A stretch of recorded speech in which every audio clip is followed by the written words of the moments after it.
මම ඔබ මාධ්‍ය සියලු දෙනාටම මේ අවස්ථාවේදී ස්තුති කරනවා අද මෙතන පැමිණලා අපිත් එක්ක ප්‍රශ්න කරලා රට වෙනුවෙන් ජනතාව වෙනුවෙන් කොයි ආකාරයෙන්ද ප්‍රශ්නවලට උත්තර සපයන්න පුළුවන් වන්නේ කියන එක. මම හිතන විදිහට අපි තමත් තීරණාත්මක අවස්ථාවක්. තව දවස් 32යි තියෙන්නේ මේ ජනාධිපතිවරණයට. මේකේ රට මාස 26කට ඉස්සෙල්ලා වැටිච්ච ஜனாதிபதி தேர்தலுக்கு இன்னும் 32 நாட்களே உள்ளன. நாங்கள் மிகவும் தீர்மானமான கட்டத்தில் இருக்கிறோம். நாடு கடந்த 2 வருடங்களில் இக்கட்டான நிலையை எதிர்கொண்டது.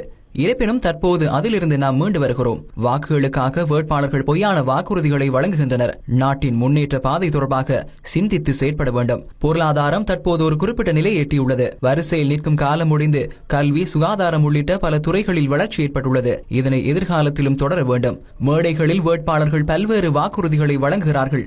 ஆனால் அதை எப்படி செய்வது, எப்படி பணம் பெறுவது என தெரியவில்லை. இளைய சமுதாயத்தினரின் வாழ்வாதாரத்தை கட்டியெழுப்ப வேண்டிய வேலை திட்டங்களை நடைமுறைப்படுத்த வேண்டும். ஏற்றுமதி பொருளாதாரத்தை கட்டியெழுப்ப வேண்டும். ஜனாதிபதி வேட்பாளர்களில் ரணில் விக்ரமசிங்கவுக்கு நாட்டு மக்களின் நிலைமை நன்கு தெரியும். எமது பொருளாதாரத்தை டிஜிட்டல் மயமாக்க வேண்டும். டிஜிட்டல் மயமாக்கல் மூலம் தேவையற்ற செலவை 45% குறைக்க முடியும்.